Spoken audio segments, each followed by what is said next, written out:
Dal Vangelo secondo Giovanni.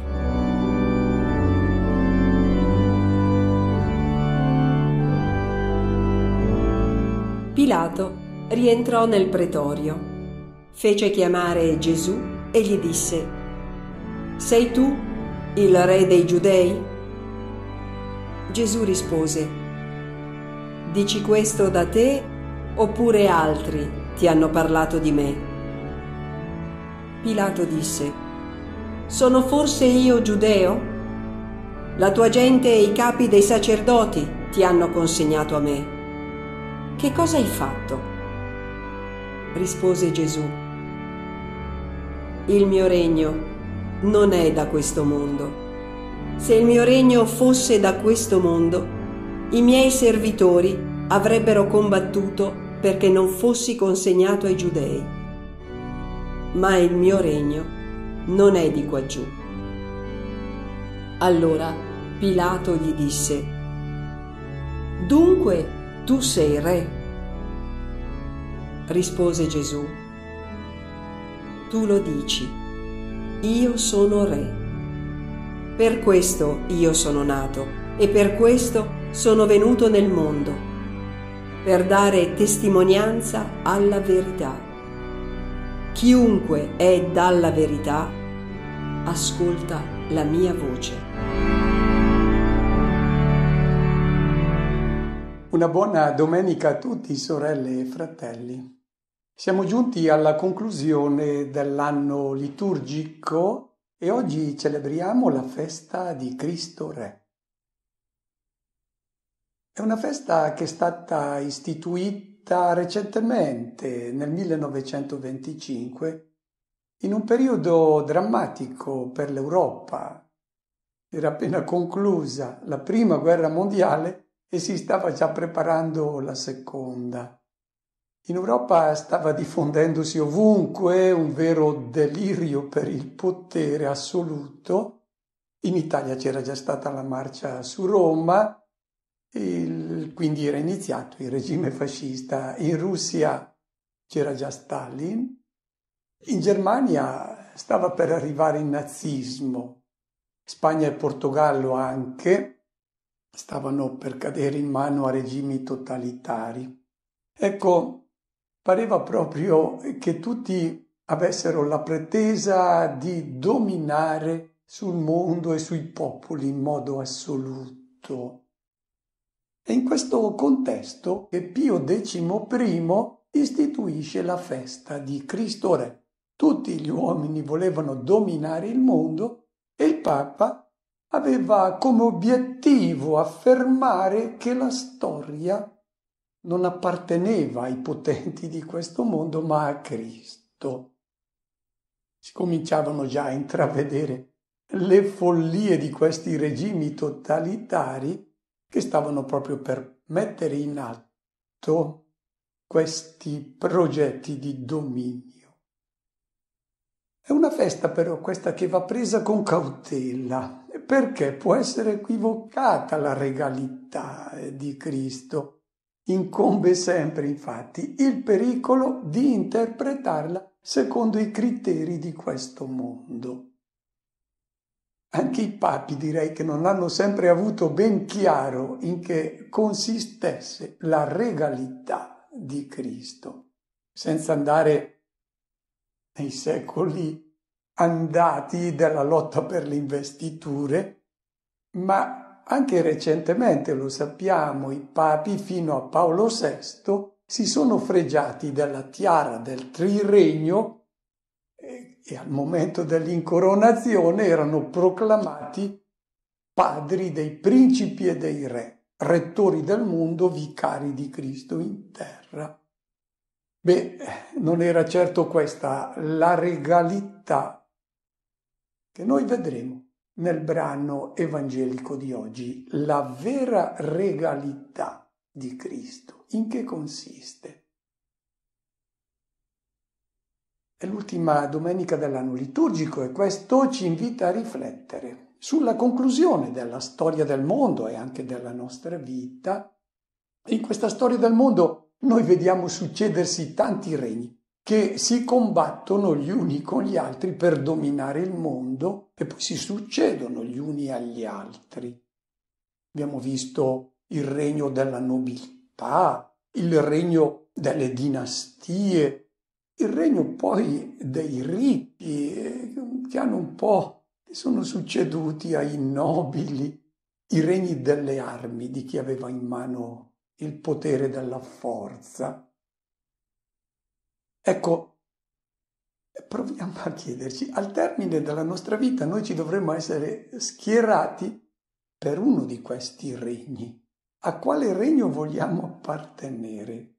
Dobbiamo porci questo interrogativo perché dalla scelta che facciamo dipende poi la riuscita della nostra vita. Se ci schieriamo da un regno che alla fine sarà perdente, noi avremo anche sprecato la nostra vita. Il brano evangelico di oggi ci aiuta a riflettere in modo che non sprechiamo la nostra vita e ci schieriamo dalla parte di un regno che sarà quello vincente alla fine. Forse qui sulla terra, anzi senz'altro, saranno altri i regni vincenti, ma a noi interessa come andrà a finire. Non per niente è stato posto questo brano evangelico proprio alla fine dell'anno liturgico. Bene, i regni di questo mondo li conosciamo già molto bene, non c'è bisogno di descriverli, ma non abbiamo forse le idee molto chiare in che cosa consista il regno di Cristo. Gesù ha iniziato la sua predicazione in Galilea proprio annunciando il tempo è compiuto, il regno di Dio è qui.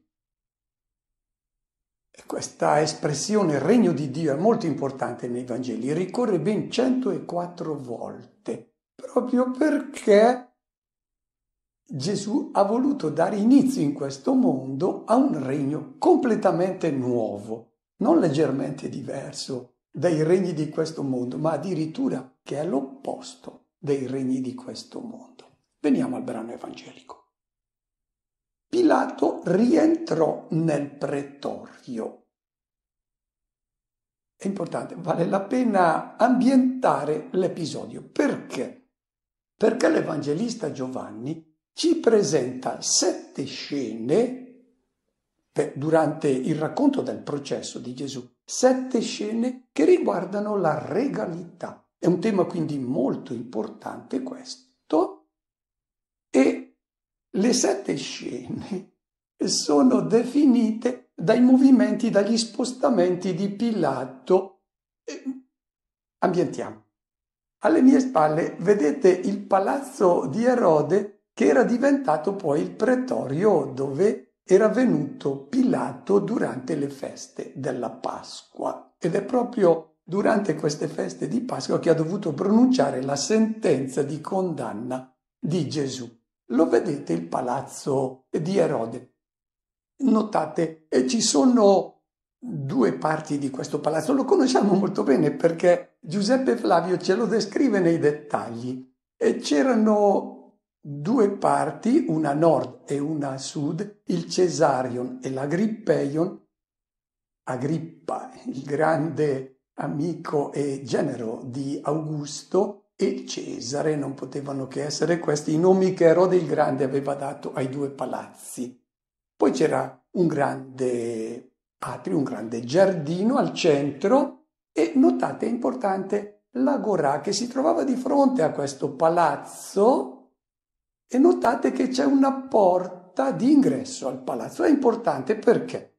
Perché quando si presentano da Pilato i notabili dei giudei, sommi sacerdoti, con un po' di folla, si sono proprio presentati a quella porta, ma non hanno potuto entrare per non contaminarsi con un pagano e con una terra pagana. Alla sera, infatti, dovevano celebrare la Pasqua. Ecco, Pilato, nel Vangelo secondo Giovanni, è presentato con questi spostamenti dalla porta dove lui parla ai giudei che gli hanno presentato Gesù, passa poi nel Cesarion dove si troverà Gesù, farà continuamente la spola fra Gesù e il popolo che vuole, i grandi, il potere religioso di Israele che vuole disfarsi di questo personaggio che li ha condannati, li ha comunque infastiditi, perché predicava un volto di Dio e una religione completamente diversa da quella che loro predicavano.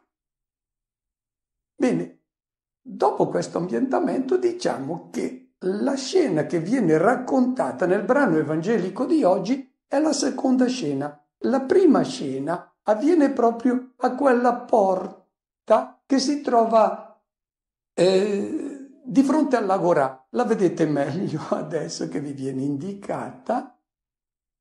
Il popolo si era presentato e i capi hanno detto a Pilato, il quale è andato a riceverli a quella porta e aveva chiesto quale accusa portate contro quest'uomo. La risposta era stata molto generica.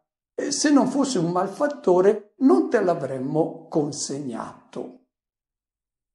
Chi era questo Pilato? Una parola anche su di lui. È stato dimenticato quest'uomo dagli storici. Flavio ce ne parla, Giuseppe Flavio. Filone di Alessandria, anche molto pesante nel giudizio che dà di Pilato, dice che era un corrotto, un licenzioso, crudele, rubava, condannava senza processo. In seguito saranno proprio i Vangeli ad avere un'immagine più dolce di Pilato, addirittura poi nella tradizione è diventato uno che si è convertito, e proprio perché ha pronunciato la condanna, ma non è il vero responsabile. Responsabili della morte di Gesù sono coloro che gliel'hanno consegnato. Ha fatto carriera questo Pilato perché per tutta probabilità era amico di Seiano, che nell'anno 30 comandava a Roma, e Tiberio era giù a Capri semidemente, e per questo Pilato aveva fatto una carriera politica. Dimenticato comunque dagli storici, però è ricordato ogni domenica in tutto il mondo proprio per la scena su cui oggi siamo invitati a riflettere, la scena della regalità. In questo dialogo che avviene fra Gesù e Pilato, e questa è la seconda scena, quando Pilato rientra con Gesù e comincia con lui un dialogo, vuole sapere che cosa ha fatto Gesù. La prima domanda che Pilato gli rivolge è, e adesso vedete poi sullo sfondo che c'è il Cesario, no? Vi ho detto anche che sappiamo molto bene come era fatto perché Giuseppe Flavio ce lo descrive. E lo vedete infatti alle mie spalle. Pilato chiede a Gesù dentro il palazzo: tu sei il re dei Giudei. Il colloquio con Gesù è incentrato sulla regalità. E il colloquio però non corrisponde all'accusa che i giudei hanno presentato contro Gesù. Loro l'avevano definito un malfattore, un sobillatore politico. Pilato chiede a Gesù: ma io ho sentito parlare probabilmente dell'attesa di un re. Tu sei il re dei Giudei. Gli risponde Gesù: dici questo da te stesso oppure altri te l'hanno detto di me? È la controdomanda. Ed è importante questa domanda che Gesù fa. Che vuol dire? Ma di che tipo di regalità mi accusi? Che domanda mi stai facendo? Lo dici da te stesso? E allora ha un significato la tua domanda. Se invece è una domanda che mi poni perché altri ti hanno detto che io sono re, cioè dei giudei, allora ha un altro significato. Perché? Perché se la tua domanda è quella che ti hanno messo in testa i giudei, allora vuol dire che io sono re, il Messia che loro attendono, l'unto del Signore, il re di cui hanno parlato i profeti, e quindi una dimensione anzitutto religiosa. Se invece sei tu a pormi la domanda, allora ha un altro significato, vuol dire sei il re che dà fastidio a Tiberio e al regno quale io appartengo, il regno di questo mondo. La risposta di Pilato è anche stizzita. Dice: sono forse io giudeo? Che domanda mi fai? Se ti faccio questa domanda vuol dire che a me interessa la regalità di Tiberio e non voglio che sia messa in causa. La tua gente e i capi dei sacerdoti ti hanno consegnato a me. Che cosa hai fatto? Qui viene messa in luce la colpevolezza da parte dell'Evangelista Giovanni degli esponenti giudei. Sono stati loro, Anna, Caifa, infastiditi dalla persona di Gesù che per loro era insopportabile, buttava all'aria tutto il loro potere. E Giovanni mette in luce questa loro responsabilità. Pilato vuole vederci chiaro e Gesù risponde a tema. Tu, Pilato, pensi alla regalità di Tiberio, non ne vedi altra. Bene, allora adesso conversiamo sulla regalità. La mia regalità, dice Gesù, non è da questo mondo. Attenti bene. Non dice il testo evangelico. Gesù non ha detto la mia regalità non è di questo mondo. Perché? Perché questa espressione darebbe origine a parecchi equivoci. Significherebbe che la regalità di Gesù non è di questo mondo, è del paradiso. In questo mondo, direbbero coloro che dominano, comandiamo noi. Tu comanderai poi da un'altra parte. Se la tua regalità non è di questo mondo. Invece la regalità di Gesù è proprio di questo mondo. È qui che si deve realizzare il regno di Cristo. È di questo mondo, ma non è da questo mondo. Gesù è molto preciso. E aggiungo anche, Gesù stava parlando in greco con Pilato. Quindi Gesù conosceva almeno un po' la lingua greca. Pilato parlava greco. E quindi il termine che Gesù adopera non è la regalità di questo mondo, ma la mia regalità non è da questo mondo. Che cosa significa? Da questo mondo indica l'origine, non viene dai criteri di questo mondo, non viene dalla proposta di grandezza e di dominio che viene da questo mondo, è l'origine. Non è quella mondana, non viene dalla terra, dal regno delle belve. Perché? Perché i regni di questo mondo sono basati sulla competizione e tutti cercano di dominare gli uni sugli altri. La mia regalità non viene da lì, viene dall'alto, non viene dalla terra. È il regno degli animali, quelli che lottano. C'è un'altra regalità adesso che ha un'altra origine, non da questo mondo, ma poi si instaura in questo mondo. Se noi traduciamo di questo mondo, allora non interessa a nessuno, perché non fa giustizia, si può anche morire di fame, e si può competere gli uni con gli altri, farsi del male, e poi dopo il regno sarà di là. No, è qui che si realizza il regno di Cristo. Però ha una logica opposta a quella di questo mondo. Altri valori che non sono quelli della mondanità. Il mio regno riguarda questo mondo, ma non viene da questi criteri. È una logica completamente nuova, differente. E allora ci chiediamo, qual è la differenza fra questi regni? Quelli da questo mondo, dalla logica di questo mondo, e quelli che vengono invece dal cielo, da un'altra logica, che è quella di Dio. Qual è il regno che viene dalla mondanità? Direi è esattamente quello che Gesù è stato tentato di costruire. All'inizio del Vangelo vengono presentate le tentazioni di Gesù, e le tentazioni di Gesù riguardano proprio il regno. Gesù è stato tentato di costruire una regalità che viene da questo mondo, ma era la tentazione diabolica, Qual era la tentazione diabolica? Il maligno sono i suggerimenti che vengono dai criteri del mondo, questo è il maligno, ha suggerito a Gesù. Ti insegno io, anzi, come si fa a costruire un regno qui. Se vuoi che gli uomini ti seguano, tu devi essere uno che mostra di saper dominare. Devi importi e allora tutti ti staranno sottomessi.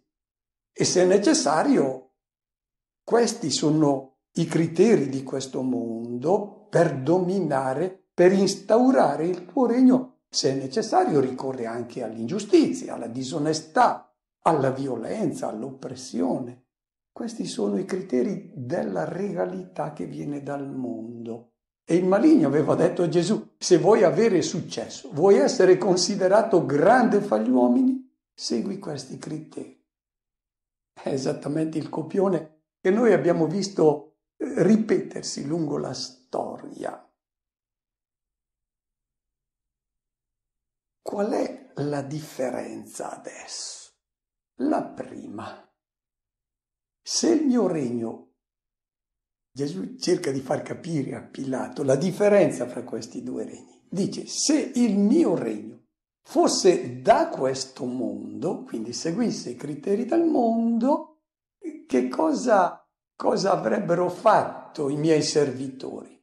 Avrebbero combattuto, sarebbero ricorsi alle armi, perché questi sono i criteri del mondo.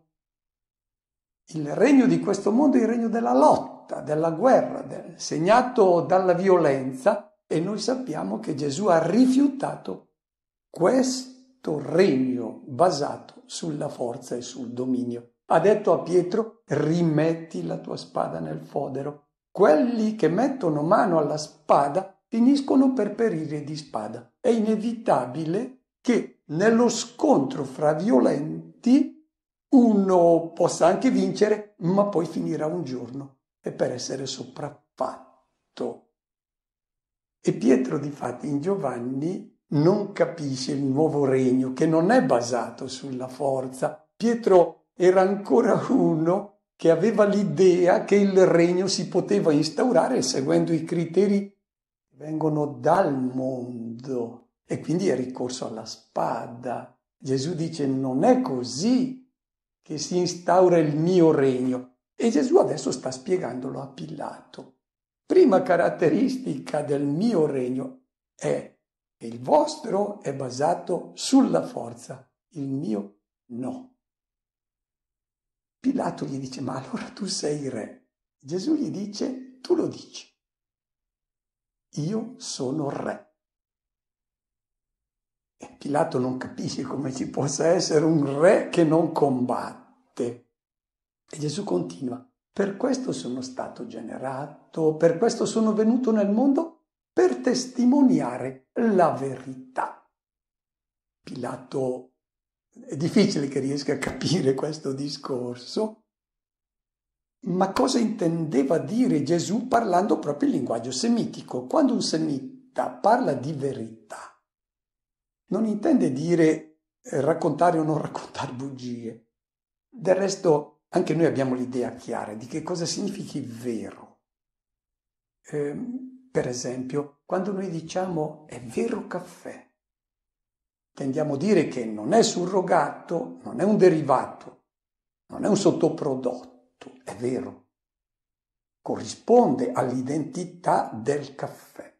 Quando diciamo questo è un vero uomo, un delinquente, lo diciamo anche noi, ma non è un uomo, un violento, un brutto, è ancora molto simile alle belve, non è un uomo vero, un vero prete, sappiamo che cosa significa, o un vero cristiano, è accogliente, ama anche il nemico, allora diciamo è vero cristiano, non significa che non dicono bugie, ma che corrispondono alla loro identità. Bene, che verità testimonia Gesù? È venuto nel mondo per testimoniare la verità. Anzitutto la verità su Dio. Un Dio ben diverso da quello pagano, da quello predicato dai maestri di spiritualità giudaica e adorato dai sacerdoti del Tempio. Non è il Dio giustiziere, non è il Dio legislatore che poi risponde con rappresaglie contro coloro che trasgrediscono i suoi ordini. È un Dio che ama in modo incondizionato, ama perdutamente l'uomo, un Dio che non è seduto in trono ma che si mette a servizio dell'uomo. Questa è la verità su Dio e Gesù è venuto a testimoniarci questo Dio vero. Il resto è un surrogato inventato dagli uomini. E poi ci ha testimoniato il vero uomo, è venuto a testimoniare la verità sull'uomo. L'uomo vero non è colui che domina sugli altri, questo lo facevano già le belve, dalle quali noi deriviamo, il regno animale. L'uomo ha ricevuto la figliolanza di Dio, quindi è capace di amare soltanto. Anche donare la vita per il proprio nemico, se è per salvarlo. Questo è l'uomo vero e Gesù è venuto a testimoniarci questa verità. Il resto era menzogna, non è vero. Quell'altro uomo che segue la logica di questo mondo. E poi un'altra verità, il vero regno. Noi ci dovremmo schierare dalla parte di un regno. Quale regno vogliamo costruire? Uno di quei regni che poi vengono sopraffatti da uno più forte, secondo i criteri e la logica di questo mondo, oppure il regno di Cristo, il regno vero che Gesù ti ha testimoniato, che è il regno dell'agnello, in mezzo ai lupi. E scegliere questo regno vuol dire dare l'adesione alla sua proposta di uomo, che serve, che dona tutto se stesso per amore, costruisce amore in questo mondo. Il regno che lui propone non è quello dell'asservire gli altri, ma del servire gli altri. E se Pilato fosse riuscito a capire la regalità che Gesù proponeva, sarebbe diventato anche lui un uomo vero, libero, invece è rimasto schiavo della regalità di questo mondo. Avrebbe capito che essere uomini veri vuol dire essere dei servi dei fratelli, avere la vera gloria, quella che viene da Dio, non da questo mondo. Gesù non è riuscito a farsi capire da Pilato. Troppo complicato, perché stava terremotando tutti i criteri che aveva in mente Pilato. Gesù continua: chiunque è dalla verità ascolta la mia voce. Chi cerca la verità, il vero volto di Dio, il vero volto di uomo e il vero regno, quello che dura, quello che Dio sta costruendo, ascolta la mia voce. Pilato risponde la famosa frase: e che cos'è la verità? Pilato non ha capito. Poteva aspettare la risposta. Invece se ne esce per andare a dire ai giudei che aspettano là fuori la sentenza: io non trovo una colpa in quest'uomo. Avrebbe dovuto aspettare la risposta. Che cos'è la verità? La verità sono quelle tre verità che ho cercato di presentare, le verità che Gesù è venuto a testimoniare nel mondo. Pilato è un personaggio tipo, colui che ha in mente l'immagine di uomo vero e non la vuole lasciare rimettere in causa. Qual è l'uomo vero, l'uomo riuscito, il vero uomo per Pilato? Tiberio, 6 anni, suo protettore. Questi sono gli uomini veri. E quando lui dice a Gesù cos'è la verità, avrebbe dovuto fermarsi e aspettare la spiegazione. Invece se ne esce, non ne ha bisogno lui di questa regalità e di questa testimonianza alla verità. Ha già la sua verità, il suo uomo vero, e non vuole lasciarsi rimettere in causa. Questa Questa può essere la conclusione per noi oggi della riflessione sul brano evangelico. Potremmo ripetere lo stesso errore di Pilato, avere in mente la nostra concezione di verità, di uomo vero, di regno vero, e non volerci lasciare rimettere in causa dalla regalità di Gesù. Non è la regalità del dominio, ma la regalità di chi si fa servo per amore dei fratelli. Auguro a tutti di riflettere su questa regalità, perché al termine della nostra vita, al termine del mondo, chi non si sarà schierato in favore di questa regalità per essere costruttori di questo regno sarà ai margini della storia di Dio. Auguro a tutti una buona domenica e una buona settimana.